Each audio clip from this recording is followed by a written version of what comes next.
Hi again, everybody. Thanks again for joining us with Eric Minshall today from the Cincinnati Throwing Club. Eric, how you doing today? Great to be here, Larry. Thanks for having us on. Yeah, we've gotten to be good friends through the last year or so through pitchLogic and talking some baseball, talking some sliders, and a few other things. And I thought what we'd do is, because I've seen you've been getting a lot of attention in your new facility, and I thought maybe today we could take a little walk through and see how you set up the Cincinnati Throwing Club and show some guys out there that have more resources, and then maybe some guys that don't have quite as many resources, how they can get their program going, setting it up inside up in the northern country in Cincinnati. Sure, yeah. Well, up here, the weather's not great right now, so you got to have an indoor place. We didn't start out with everything we had. We built that over time, which has worked out really well for us. We've got a lot of good sponsorships and good business partners. But, yeah, I want to introduce you to the Throwing Club. So let's go, Larry. Now, you train guys from 10 through to minor league pro guys, major league pro guys, right? Everybody. We've got our littlest guy is 9U, and then we also have top, high school athletes, collegiate athletes, 11-year-olds. It doesn't matter. We've got guys in the 40-man. We've got big leaguers that train here. So we really do have the full spectrum. That's the place to go in Southern Ohio. That's right. That's what we like to believe, and our reputation continues to grow. We have over 200 clients now, which is great, and just really couldn't be more blessed to be able to do this. All right, so you're in my least favorite room right now. Yeah, we're in the gym. So we wanted this space to kind of be very intimate for guys to get their work done, but everything close by. So we went ahead. We have our full recovery center here, which is worked out super good for us. We use the Re-Athlete compression system. We're getting a new cooling system that's coming probably in the next 6 weeks or so for cool down. But we've got our trampolines, we've got our shoulder tubes, we've got all of our bands. We use a ton of stuff from TAP. And then also we have all of our boards. So for different groups, different teams, and different clients, we can write down what we need them to do. But we have a full-time floor trainer here as well. So his job is basically to help them with the activation, but also with their recovery. So that works out pretty good. But our weight racks, 2 full racks, the weights, we're still constructing a few things in our space, but our all-in-one machine is our newest piece. We just got that delivered. We had to wait 6 months for that, but we just got it delivered, and it's already proven big dividends for us. So just a few small things to go in this space. We've got some banners from different sponsors that will be going up, and then we're going to put a 75-inch TV up here for the guys. That was their request. So some guys like to watch different things and be distracted, or there's a lot of instructional videos as well that we want to put on. So really, really good space for a gym, honestly. We're really, really happy with it. Our whole facility is 7,200 square feet, and there's 6,600 square feet of trainable space. Okay. And you're covering the gamut, running the gamut. I see Jaeger in the background, so you're working with the bands and everything else. So let me ask you this. You got a terrific space. You've got some money invested in it, but you're the high school coach that can have 3 different things. What 3 things is he going to want to pick out that's going to fit up more of a limited budget? Well, you're going to want the tap bands, the regular bands, the J bands all together. You're going to want a shoulder tube. So if you can invest yourself in one shoulder tube and a recovery station. So trampolines. A lot of these teams already have drive-on balls. The weight rooms, a lot of the high school teams already have a weight room at their facility, but the thing that gets overlooked completely is activation and recovery. Almost every time we talk to a team, a specific coach, or the players. Yeah, well, you and I have talked about this before. Back in my day when I was pitching, we did 12-ounce curls for recovery, but that's a whole nother story. It worked, right? It worked. All right, where are we headed to next? Well, we're going to go to our Plyo Wall. I'm going to have Coach Bernie, who you're familiar with, Keegan Bernie, pitching coach at Miami Hamilton. He's going to take you through our Plyo Wall.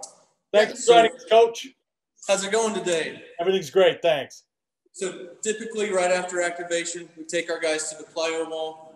If we're doing a first-time assessment, we go through the activation. Then we come right here to get some throwing warm-ups before we get on the mound, take some video work, look at our guys. But every day, our guys start in with activation, come right to the wall. This is where they get their drill work each day. Whatever they're working to get better, We have different drills we'll put guys through just to help them with their individual issues. We don't cookie cutter anybody. All these drills are catered toward each player's needs, ranging from the 9-year-olds all the way through the major league and 40-man roster guys. But it's fun to be in here when we've got a lot of our bigger guys throwing. It gets loud, really loud. But it's a lot of fun. The guys like that feedback of the wall, the smack into the wall, and hearing that and seeing, oh yeah, I can get some force behind that.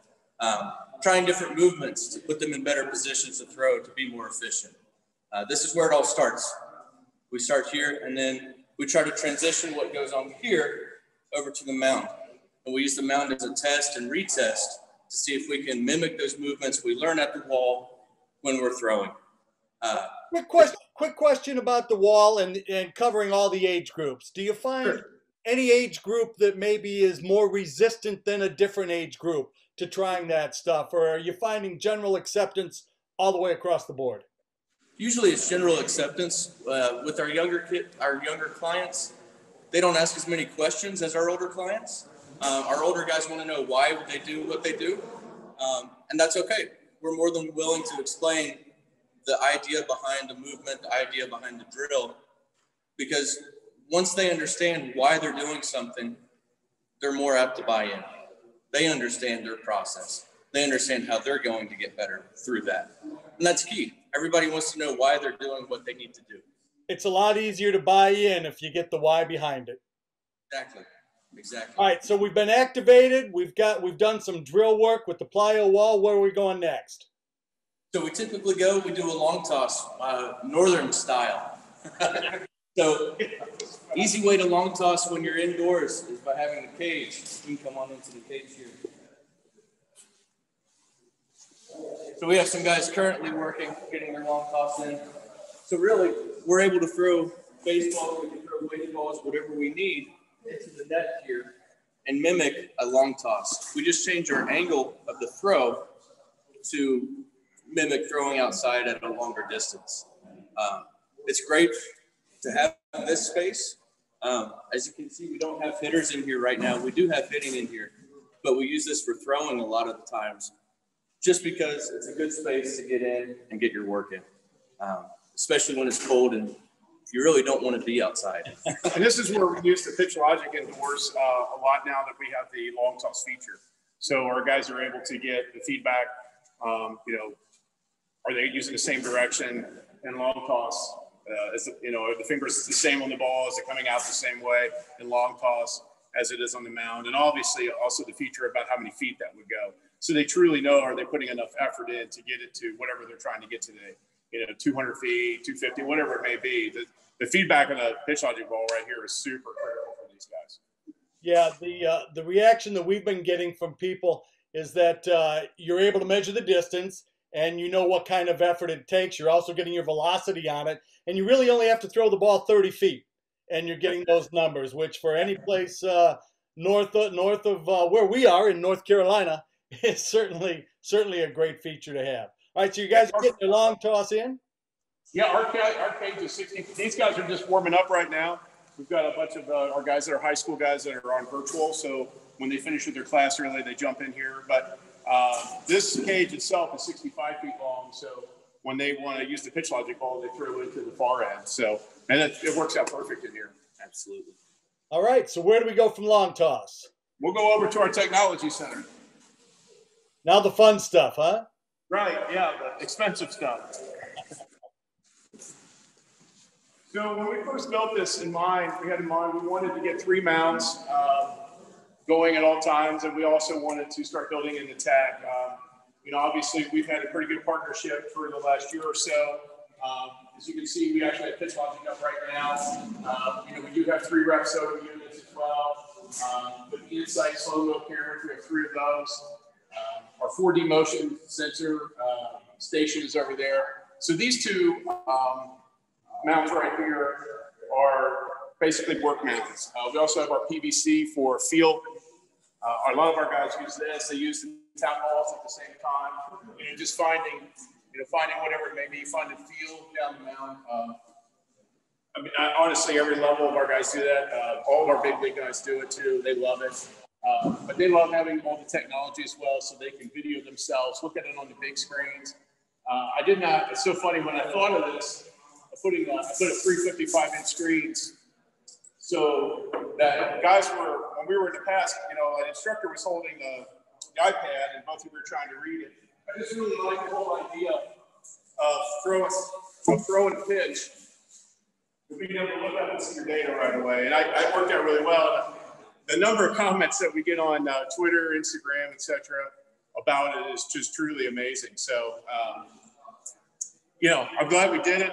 Those are 55s, and I honestly think they probably should have been 65s. Now that we know, we may change those at some point in time, but I think we're also going to put TVs in those open spaces because there's even more data and technology that we're using that we find that we're probably going to need up at the same time. You know, one of the things that we've noticed as we see different video through the pitchLogic ball is that guys will throw the pitch and immediately turn to look behind them to look for that TV. And you know, you worry sometimes that they're cutting themselves short just a little bit in order to get their peak as quick as possible. I would agree with you. And one of the things here, you know, if you fully finish, you know, follow through in your delivery, and then you can look. And that's one of the things we love about pitchLogic is they know it's instant. You know, they don't have to wait. So as soon as that ball hits the target, they've got data, which is really critical. So, but we also have stations here, you know, for one of the instructors to also go over the data with them. A lot of times we just step up on the mound, look at the data together. But we're also cautious here. We don't coach every route. You know, we want them to get some of their own internal feedback going on too. Let me ask you, just from a coaching technique standpoint, and obviously everybody does this differently, but do you find yourself more accumulating the data and talking about it afterwards, or how often are you going every pitch right after the young man throws it, or young lady? Hardly ever do we do every pitch. We just really tried to avoid coaching every route. That's an early coaching mistake that I made in my career. And as I've progressed on in my career, I've learned to not do that. It's like the little kid that hits in a game and he makes contact with the ball. He immediately looks back to his dad in the stands, and that's bad. We don't want that. We don't want these guys to throw a pitch and then seek our approval. We want their own internal feedback to start manifesting itself. So I would say it also depends on who the kid is or who the client is. Some guys don't want to talk about anything until they're done, and that's fine. There's nothing wrong with that. But some guys like some feedback, maybe want to talk about some things after every third, fourth, or fifth pitch. But, you know, in a pitch design session, that may be different. If we're really truly looking at something, we may need to, you know, narrow it down to every pitch there. But that's very subjective to what we're doing. But overall, we don't do every pitch unless it's specific. And really, we kind of wait to see what kind of feedback they need and want before we get too involved. Well, and like you said, them internalizing it and capturing that feel. One of the things that we feel is one of the great strengths of the pitchLogic ball is that you do get that feedback right away while you're still feeling it in your body. And having the video capture feature and then being able to go back and look at all that data later and re-assimilate is just, it's so important, especially in our business and what we do.